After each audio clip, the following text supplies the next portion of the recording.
是谁来晚餐？每集带你拜访一个家庭，并邀请他们的梦幻嘉宾上门共进晚餐。记者会现在正式开始，有请司法院秘书长李太郎为我们公布解释内容。2017年5月24日，台湾大法官释宪，宪法保障人权和婚姻自由。台湾2年后将可能成为亚洲第一个同性婚姻合法的国家。婚姻平权，基本人权。今天我们要拜访的就是一对女同志伴侣，他们结婚生子的心愿非常坚定。目前有一个儿子，是由男性好友提供精子生下的小宝贝。这2位妈妈正计划孕育第2个小孩，他们的家人朋友支持他们吗？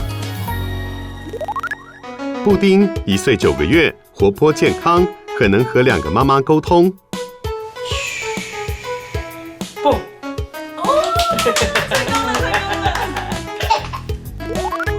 张世玉66岁，布丁的外公，是果农兼大楼管理员，是布丁的最佳守护者。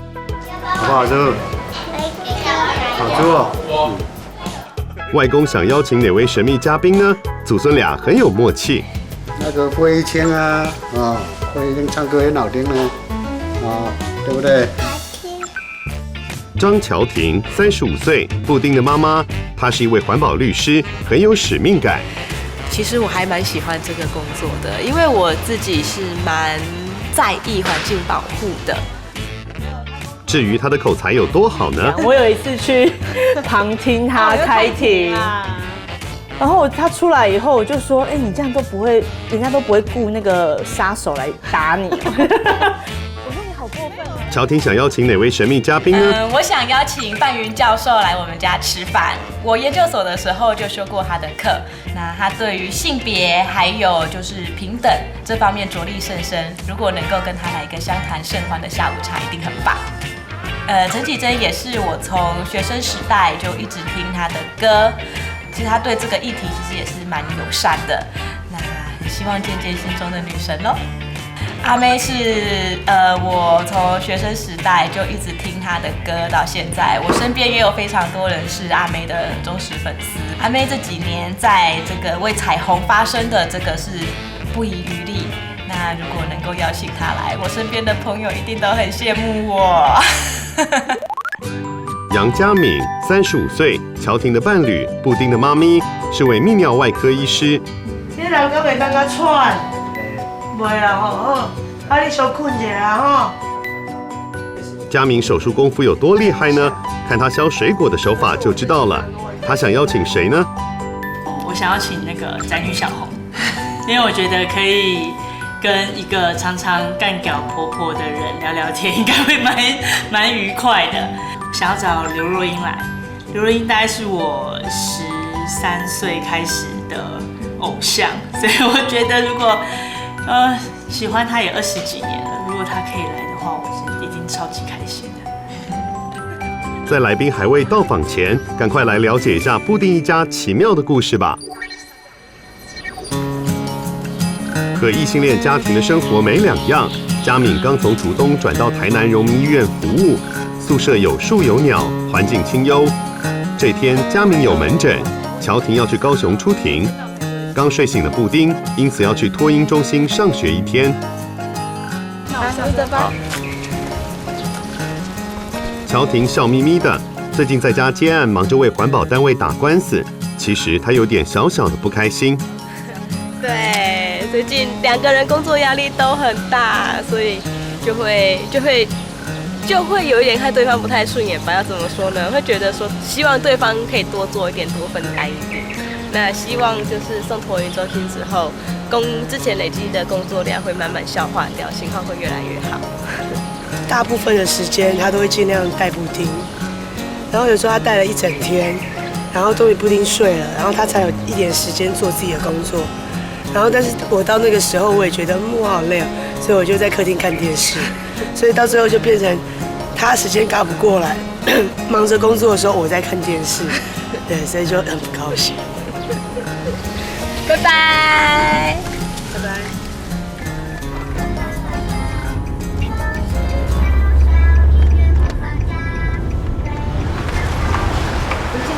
学哦。妈妈今天要去上班。啊，跟妈妈拜拜，拜拜了。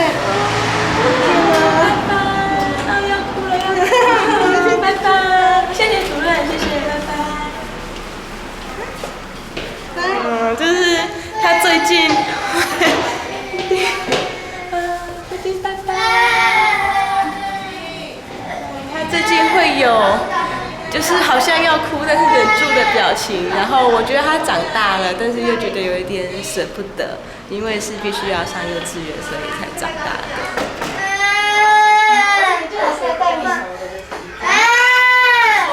之前老师跟我说，他进去玩一下下就会好了，这样。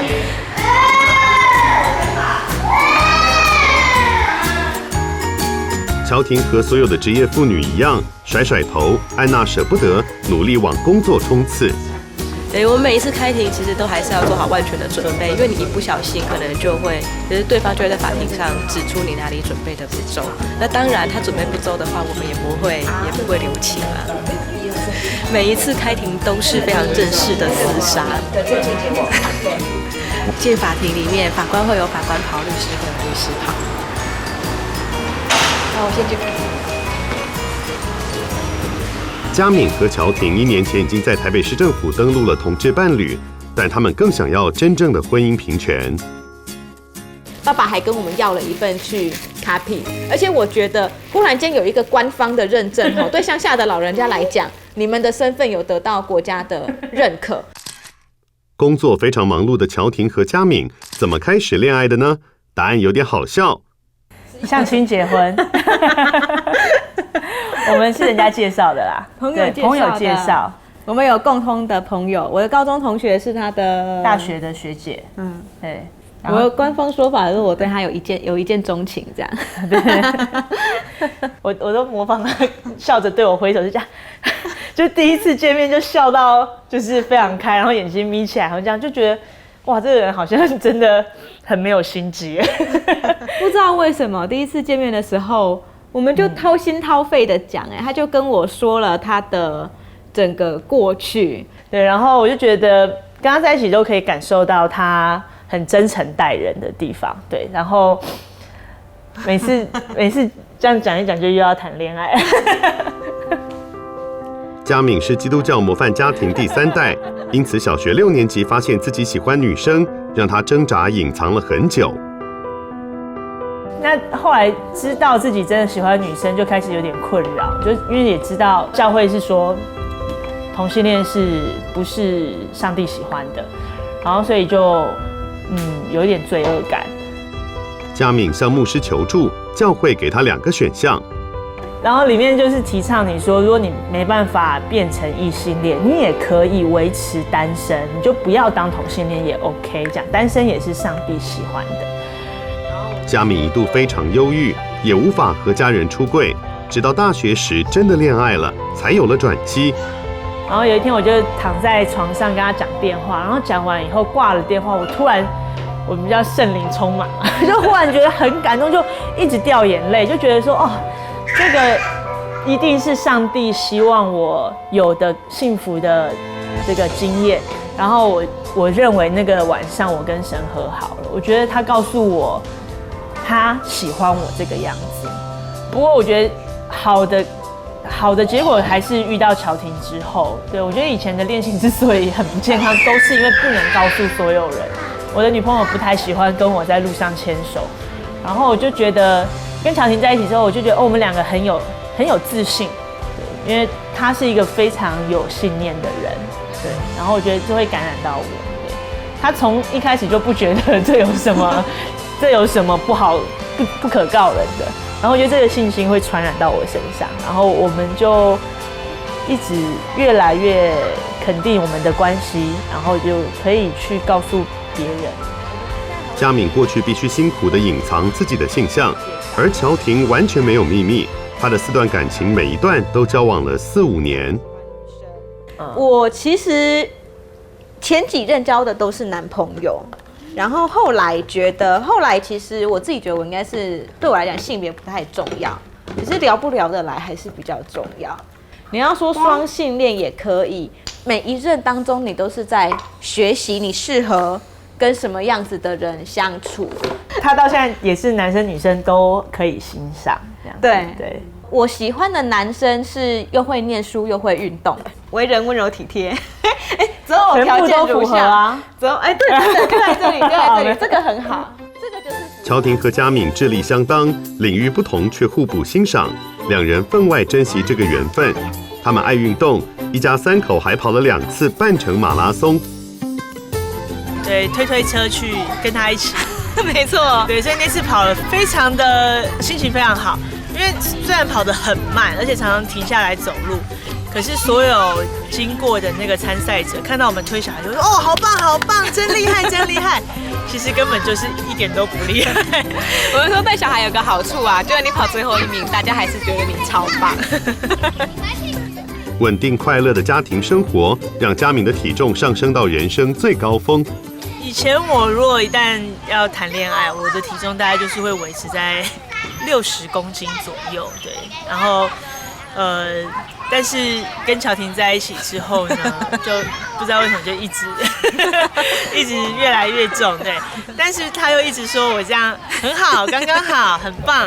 其实我一直觉得佳敏现在这样是非常好的状况，我非常喜欢，是非常有足够的安全感。对，所以我的朋友都说是他害我，就是到现在还是个胖子。没有，我要郑重声明，这样刚刚好，没有胖。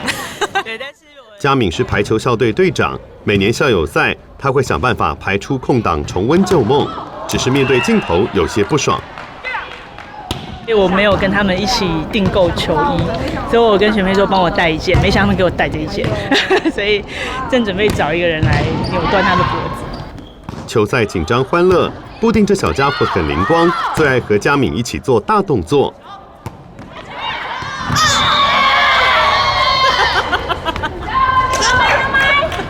他最近我怕你，我怕你的。因为我刚刚一直说我往后仰，他就学我往后仰。你不要这样吧，在跳热舞吗？这天很难得的是，佳敏和高中时代的老同学有约会。亚梅有一对双胞胎，大眼也怀胎5个月。谁说台湾年轻人不生小孩了？单身的康康抱怨聚会全是妈妈经。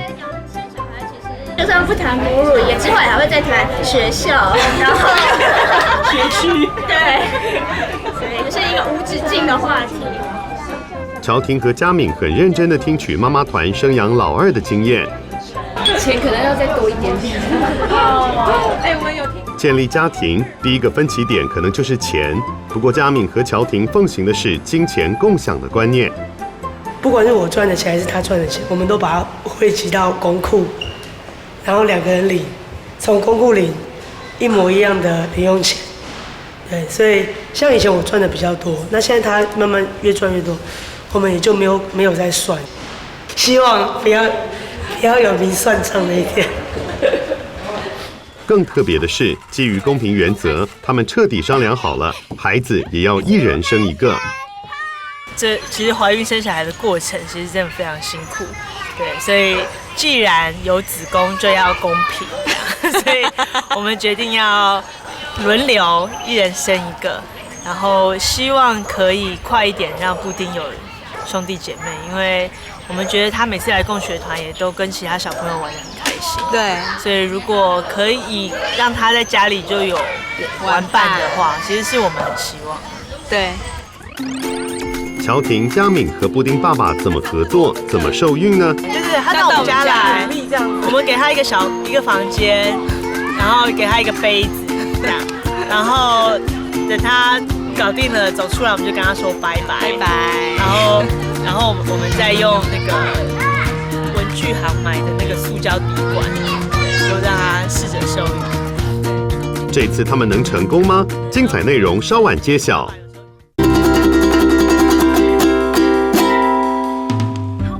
谁来晚餐？这次拜访的是一对女同志伴侣。3年前，乔婷参加同学会，发现满场活蹦乱跳的小孩，那一刻突然她也想要做妈妈。很多人也会问我说，为什么你想生小孩？我也都会问他们说，那为什么你想生小孩？其实就跟所有想生小孩的人一样，最主要应该就是人家会怎么看我们这个家庭。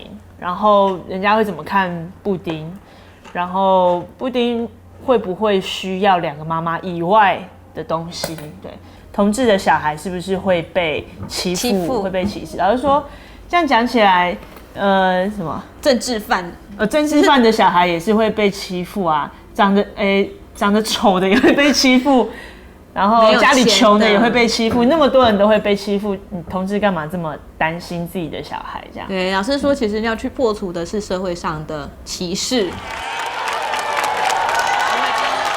但女同志生养小孩必须寻找适合的捐精者，国内医院不承认同志婚姻，因此不能做人工生殖，国外费用太昂贵。他们最后找到了一位男同志朋友，深谈了很多次。然后他其实是个脾气非常好，然后也很有弹性的人。他那时候说了一句话让我非常安心，他说布丁全部叫他养，或是全部都不让他养，他觉得他都可以。其实这中间筹备了大概1年，然后最后筹备了1年，最后开始着手实行这样子，然后盼了好久，总算把布丁盼来了。从竹东搬到台南才几个月，乔婷和嘉敏每周有2个下午参加亲子共学团，让布丁有玩伴。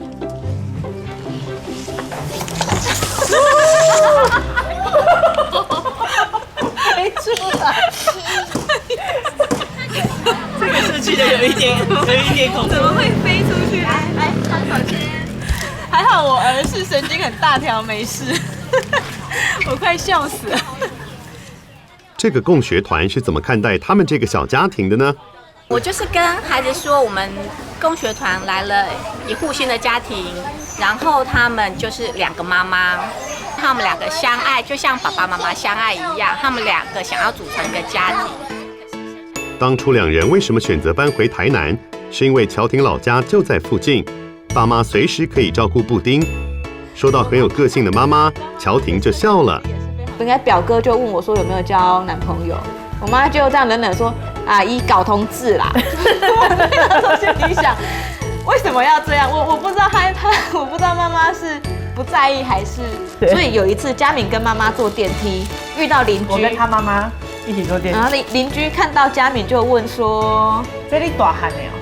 把我认成是不是把我认成？对，然后我妈就说：“不啦，嘿，温大汉的同志伴侣啦。”对，我电梯里就出柜。但是乔婷怀了布丁的那个春节，妈妈心里好像很慌乱。她忽然间慌了，我不知道为什么，她忽然间觉得事情很大条。我觉得她最大的忧心就是，可能社会不能接受这件事，所以到最后那个关系演变成，就是那个过年，我在家里只要走经过他的旁边，他就要攻击我一次。例如说，他就要讲说：“你不要以为生小孩养小孩很简单。”没想到布丁出生后，一切忧虑烟消云散。乔婷妈妈现在的要求反而是再生一个。我妈就说：“好啦，那你们要1人生1个。”这样，因为他其实在他心中，这种关系没有被认证，是不稳定的，随时会分的，所以他觉得比较好分。这天是228连假，乔婷在军中服务的大弟和外科医生妹妹一起在厨房煮菜。为了不吵架，嘉敏和乔婷很有默契，很少一起做菜。我们家的厨房是嘉敏在管的。这个是乔婷她爸爸自己种的芝麻去榨的那个黑麻油，所以我们今天拿来做常杯。乔婷爸爸在荣工处退休后，一面种芒果，另外还要做大楼管理员，内外孙有6个，让他很开心。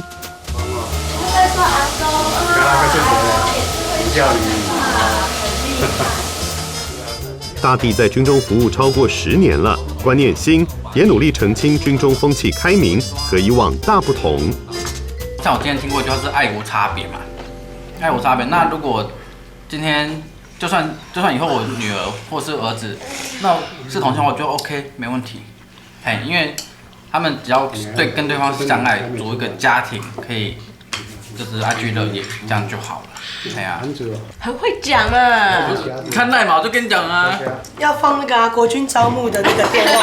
对，欢迎加入Mark。对，招募电话。欢迎加入国军，有你更好。国军有你更好。妹妹高中读女校，早就看过女恋爱的事实，知道姐姐结交女朋友后反应好经典。就是说，好，就这样子。就是其实我确实觉得我非常幸运，因为一开始其实弟弟妹妹们的接受度都非常的快，几乎。说到不在场的乔婷妈妈，大家超嗨。爸爸民主，妈妈传统，小孩会找夹缝生存。大家以战争术语形容家中故事。妈妈跟姐姐吵架的时候，我们就反正就3个嘛，就谁最输就去放枪，对，然后乱开枪之后，然后我妈的炮我就会转移，无差别攻击。对，然后就一个牺牲者，然后就可以换来一些和平。哎，弟弟身为婆媳间的夹心饼干，他最妙的观察是佳敏享有媳妇儿豁免权。而且他们事实上他们不会说是婆媳问题，他们完全省了这一块。我觉得妈妈搞不清楚我是嫁进来还是乔婷娶过来，对，还是我把乔婷娶过来，搞不太清楚。所以过年我们要去谁家，他也没什么意见，因为他也不太确定我是他家媳妇还是他是我家媳妇。微笑的布丁外公真是心胸开阔的爸爸。他在中央山脉做公路工程时，曾经得到大启发。往下一看，看不到半点盐。我想，盐就这么渺小，反正我如果在这里怎么样，都没有知道烂掉了就算了，计较什么？我们这个家最主要条件就是给孩子一个安全的避风港。乔婷爸爸最有智慧的做法，就是在家族祭祖的时候，不动声色地介绍佳敏，不着痕迹地过了长辈们那一关。我会跟他们介绍说啊，这个就家庭啊，这个谁，这样就算了，他们好，所以他们也没有意见啊。我家里这样，除了他老妈有时候会嘀嘀咕咕，其实也没有什么意见。叫爸爸，爸爸，布丁来找爸爸了，全家期待布丁妹妹的来临。布丁来，我们来精神喊话。你说妹妹，妹妹，来。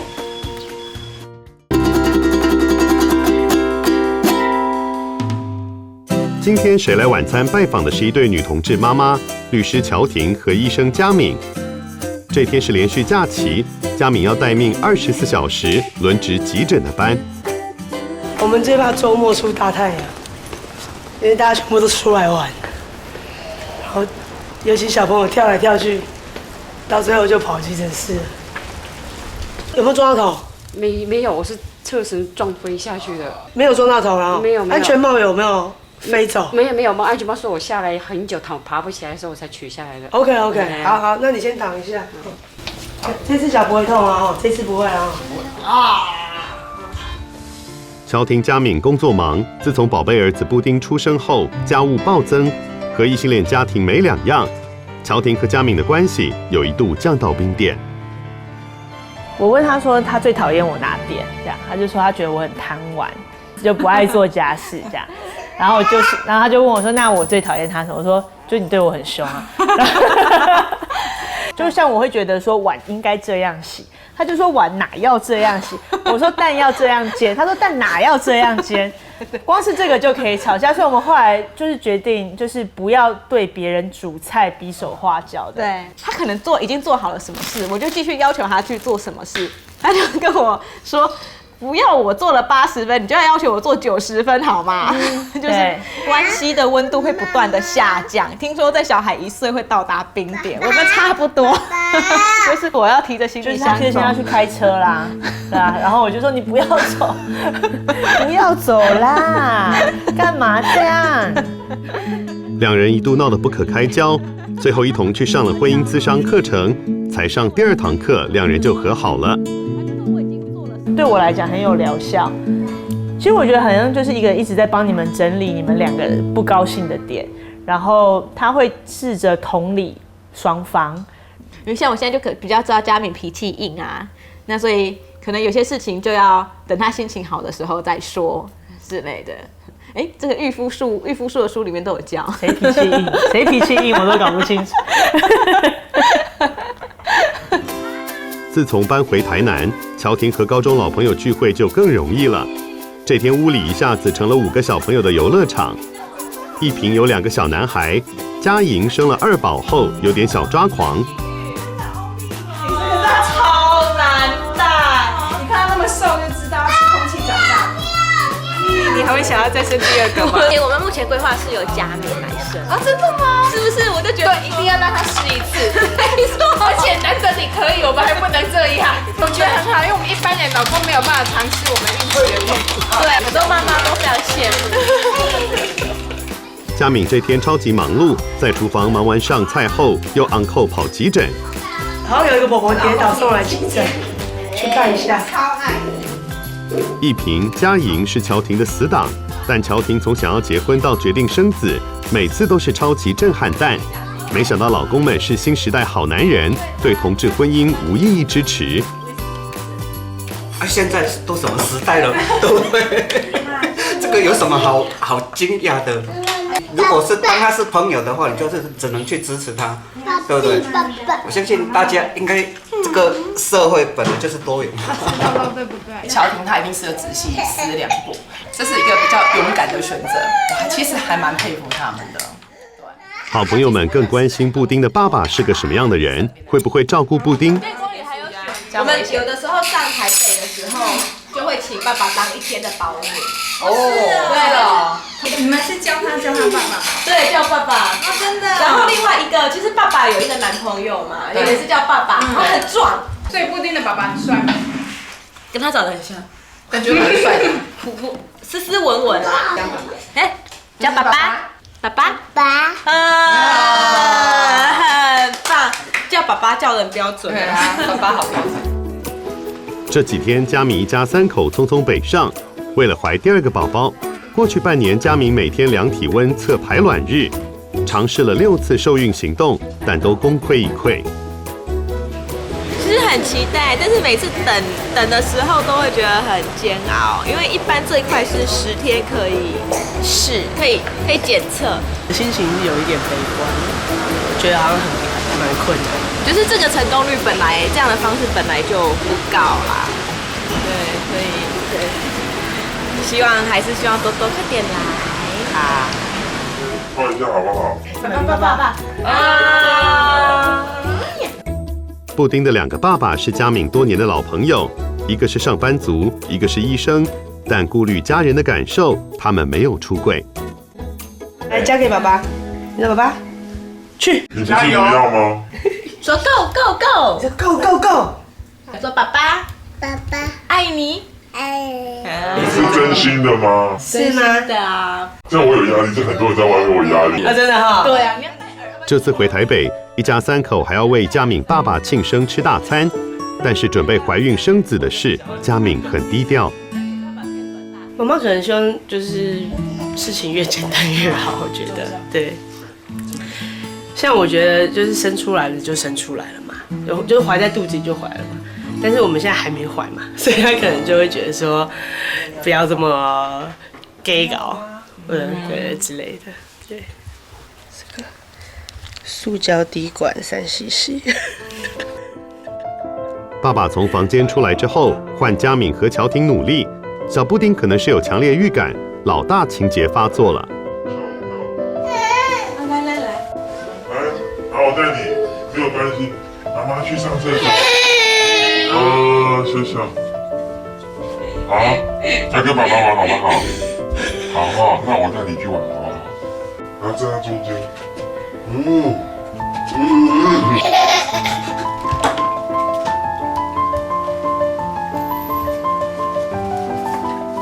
布丁来，我们来精神喊话。你说妹妹，来。不要，表演。佳敏一家拜访布丁爸爸1个月之后，这天晚上，制作小组收到天大的好消息，哇！前后努力了9次，多多来我们家签到了。Hello， 多多。嗨，多多，你来了，我等你好久哦。开心你来啦！好开心你来了，那你要跟我说什么？我很爱你。哦，这么甜蜜。我要说，我觉得啊，身为家里第2个怀孕的人，觉得很放心。等你哦，多多，期待你来10个月后见。快来快来！神秘来宾到访的这天，机器人也忙着扫地，因为是下午茶时间，这让煮得一手好菜的佳敏大受挑战。在做焦糖布丁是我高中家政课之后第2次尝试，希望一切能够平安。下午茶时段真是让我紧张死。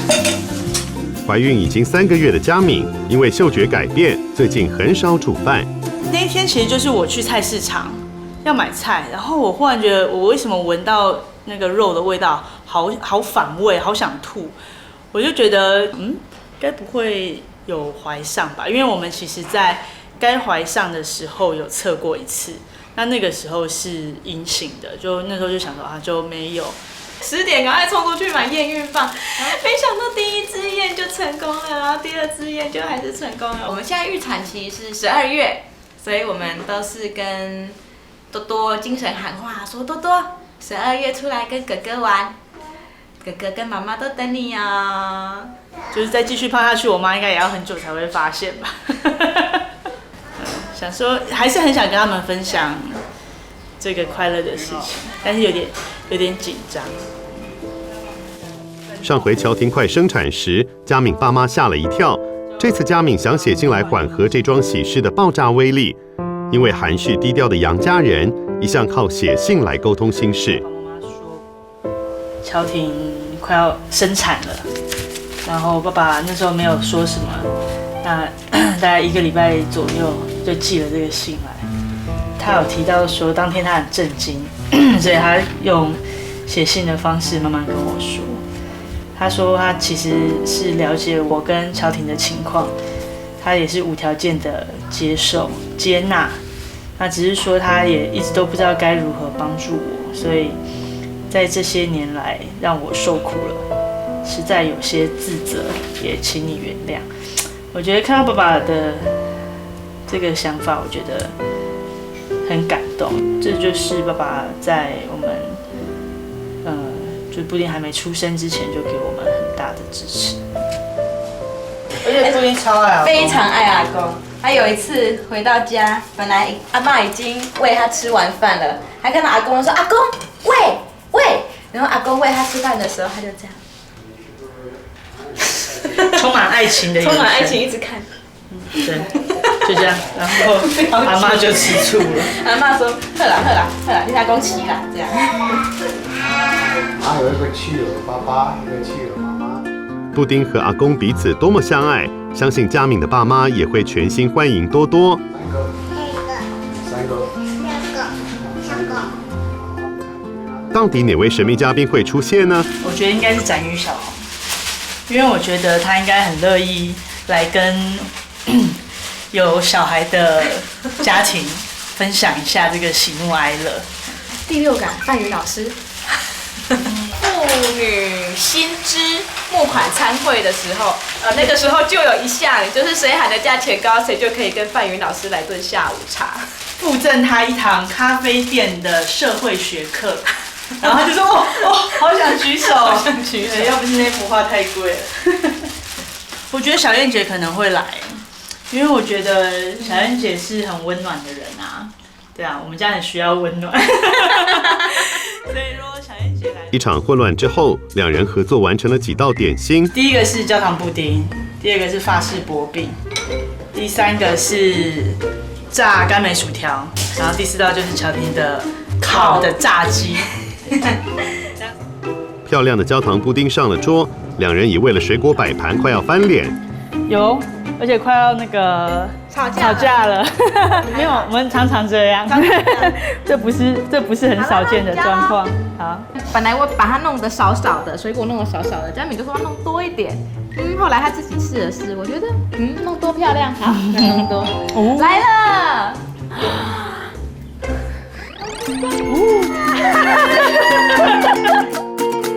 神秘来宾是谁呢？是主持人张小燕，有话直说的宅女小红，关心社运的学者范云，创作歌手陈绮贞，还是天王歌星费玉清？千万别走开，精彩内容即将揭晓。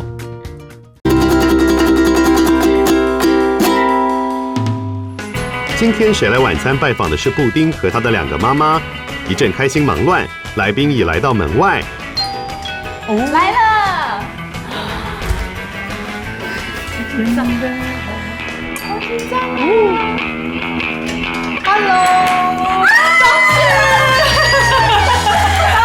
老师好，好久不见你好，我也抱一抱啊，来。第6感神准，神秘来宾是侨庭的大学老师、社会学者范云，他是野百合学运领袖、社民党召集人，常年关心性别平等议题。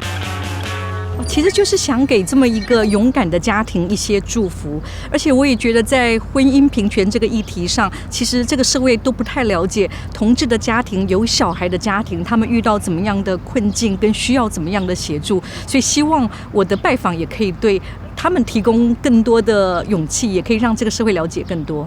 百香果汁好吗？好不好？百香果汁里面那个糖水是佳敏自己调的。哇，他其实是我们家大厨，我们家大厨。你是大厨是不是？好厉害哦！手上有一些刀疤的。我是助手，你是助手这样，对，挺好的。你们这是什么？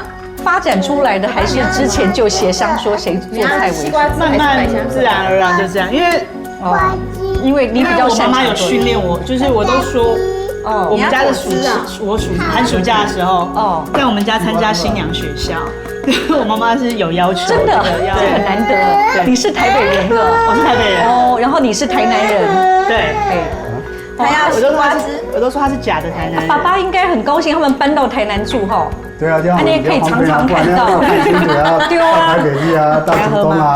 丢，安内就好了。其实我们也蛮高兴的，常常丢包。对，所以你们2位的支持体系果然在台南蛮好的，这样。这就是为什么我们搬回台南，非常贪图娘家的支援。家有布丁阿公这样随和开明的长辈，真是超级幸福。佳敏也好奇范云和父母亲之间关系如何。我跟爸爸的关系特别好，可是也特别紧张，因为我爸爸是那个外省老兵，然后我是家里的老幺，所以他从小很疼我。以前都说如果去那个反攻大陆就只带我回去，是特别宠爱。但是我后来因为参加大学时候就参加学生运动社会运动，其实我爸爸很不喜欢我参加这个部分。范云大学时代是野百合学生运动的领袖，和爸爸政治立场大不同，有一度和父亲吵架离家，经母亲调解才和好。后来我们就决定，因为家人关系有很多面向嘛，不一定要讨论政治。那我们当晚辈的，就是绕过那个部分，用其他的部分让家人开心，因为他们还是很爱我们的，只是说有些部分一时无解。对呀，那是我的处理方式，就是这样。那老师对于小孩子，小孩啊，我自己后来大概35岁以后就放弃有小孩了，因为我觉得，就是因为如果那个时候如果没有一个稳定的关系，你想要有小孩的话，后来就觉得这个代价实在太高了，因为可能前面都在读书嘛，在工作，对，那后来就觉得人生不一定要有小孩，有小孩是一种人生，我觉得蛮好的。对，所以我也觉得你们很幸运，在对的时候遇到对的人，然后而且你有很勇敢决定要有小孩。对，那我其实之前不知道是侨庭，我是说，听到台南有一对女同志家庭有小孩，说，好啊，那一定要去。后来收到说，这侨庭我不是教过吗？大学时侨庭念社会系，修过范云的课，没想到正是社会学的世界让学医的佳敏深受吸引。我觉得老师教的真的很好，因为侨庭就是我的女性主义的老师。所以你是间接的我的学生的学生。对，我认识侨庭的时候，我还问他什么是女性主义啊？而且是一副就是那种女生不要那边吵说自己很可怜。然后他一开始就跟我说，女性主义就是如果你认为这社会上身为男性跟身为女性有天生的不平等，并且你还要想去改变它，这就叫女性主义者。我那时候立刻被说服。对，讲得非常好，果然是有上过课，太长了。而且男生也很需要，因为可能男生也会解放嘛。在学校，范云也教男生做自己，不要被传统角色、刻板印象绑架。很多男生都说约会，女生都叫他要付钱，对他也觉得很不公平。那这样不就要赚更多吗？而且我爸爸很爱做菜，所以他是我们家的主厨。这个也跟传统的不一样，家庭不同。对，我觉得也蛮有趣的，因为我们家反而我妈妈比较希望我们女生要像女生一样，我爸爸反而觉得你干嘛要跟小孩讲这些？所以我们家那个性别比较解放的反而是爸爸。乔婷以前就很不能认同女人结婚后绝对不能在家过年。我就说，我就是要回来过，然后就跟我爸说，爸，我可以回来过吗？我爸就说可以。真的哎，当场妈妈就是大家过得舒服就好了，何必？我是不大喜欢，当然礼教还是要守啦，但是不一定要墨守成规啦。爸爸这样说，不一定要墨守成规就很重要哈。范云似乎天生有田野调查的敏感好奇，他关心阿公是不是也会有无形的压力，是否会担心布丁的未来。带布丁出去人会不会有压力？如果人家问说他的那个爸爸妈妈呢，林东怎么回答？就见他不会说，哎，这是学生的啊，这个是哪一个的啊？也是，都没有人问哈，就是孙比较重要。对，看到你的，哎，草子呢？哎，你啊，草子那里，对啊，这个老几，对啊，薇姐孙东赶快啊，都是这样啊，反正在乡下都是这样，所以他们这个小孩子没有什么压力。哦，我这个年代的人，大部分是现在的家长，他们其实最需要性别平等教育。哦，所以像你爸爸这样，真的是走在时代的先端，真的，我们应该敬爸爸这样哦，幸福的阿公啊，好，干杯！布丁也喜欢干杯，布丁跟老师干杯一下好不好？布丁还没接受我，干杯！真的是，可不可以再干杯？干杯！哎呀，开心，布丁好棒，你好棒。小布丁活泼有主张，乔婷和佳敏都鼓励他好好表达情绪。窝心的是，范云提到他学生的论文研究发现，为了怕被污名化是不适任的家长，同志家庭会要求孩子表现好。但他访问到的很多的同志家长就真的会给自己压力，会啊，就是说担心说我们的小孩表现不好，人家说我们不是一个正常家庭，不是适格的家长。对，所以可是不用这样想，因为这其实是不需要的。我理智上好，理智上非常对啊，比较偏见，都正常家庭的小孩子不这样都是了的。对啊，我爸爸最厉害的，想最开了，对。家长会有这种压力的话，对，好吃，多少都会。好香哦！想到这样，我又要讲我爸妈很厉害，他们从小到大没有跟我说要认真念书，一句话都没有讲过。范云很好奇，乔婷和佳敏有了不打不骂、不恐吓、不威胁、不利诱的教养共识，还会有什么冲突烦恼吗？我们现在有考虑，到底要走体制内还是体制外？创造力，还有自信，这两样是学习上最重要的东西。可是进体制内常常都会被抹消，真的没有创造力，然后容易没有自信。第一名就一个嘛，剩下都变比较差。那二来是因为体制外一般也对同志家庭比较友善。这样挺好的。但是我后来在跟几个朋友讨论，就是说，因为像我跟佳敏，我们都是体制内出来的人，对啊，你们自己都是体制内，对。然后所以要不要让布丁走体制外，我就很犹豫了，因为不熟悉的领域，我完全也不知道这样子下去，他的未来会到哪里去，开始担心这样。我就跟他说，布丁现在才1岁，已经想到他好像18岁了。范云提到之前在讨论同志是否可以使用代理孕母这个议题时，很多差别性思维就会涌现。这个其实也是现在婚姻平权遇到的议题嘛，就讲结婚有些人接受，可讲到小孩这件事情又变成是一个，它不是一个可以辩论的议题，因为它太抽象了。你一定要看到一个活生生的人跟你讲他的故事，你才会同理心，才会认同他。说，他们为什么不能够有小孩？他们养的小孩对社会也很有贡献呢。那他的律师的环境我比较熟悉，因为现在有好多律师都站出来嘛。是。那医生呢？荣总对不起，你在上电视会不会怎么样？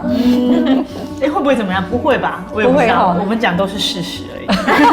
其实我觉得很有趣，就是我们比如说来医院拍摄，有时候都会跟医院报备。是。那医院他其实搞不太清楚，我觉得他的反应是搞不清楚这个算正面宣传还是负面宣传。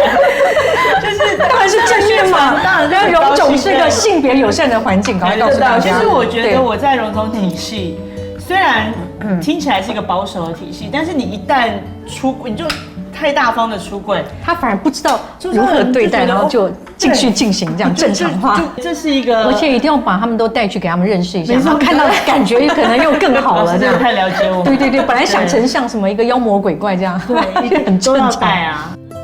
开心激荡的社会学下午茶时间有点欲罢不能，没想到范云温暖的话语让佳敏脱口而出这句话。还有我们的二宝要出生了哦，对对对对对，我有听到二宝要出生，我不能讲是不是？可以，但是爸爸在这里啊，忘记了，爸爸还不知道怀孕了，因为要吓爸爸，忘记了，在这个时候，立马被塞几了啊！我就说奇怪，因为我奶奶说有时候看到你们说验孕棒，我说验什么？撸来撸鬼，你没有长期哦。我就是那个是患者的嘛，患者然后总会把他带回来。哎，爸爸有怀疑不？够被有结孙呢？对，我都无所谓啊，多一个很多一个，对，反正想带的时候带，不想带再丢给他们嘛，吼，想帮忙就帮忙。他们这个常常给大家一些惊吓，这样哦，太惊吓了。乔婷和弟弟妹妹一起吵闹，一起快乐的童年生活，也成为这个家庭的幸福蓝图。因为实在已经跟好多朋友分享了，只是说要跟爸爸妈妈、对公公讲的时候，特别的谨慎，想说要等什么好的时机。我觉得老师名不虚传，就是乔婷说她好想跟老师喝个下午茶聊聊天，没想到是这么好聊的一个老师，觉得很开心。没有想到今天可以邀请到老师，真的很棒。今天下午真是如沐春风，就是社会学下午茶真的太棒了。看到老师的热情，然后还有他对学问的态度，都让我觉得人生真的还有一个更好的典范值得学习。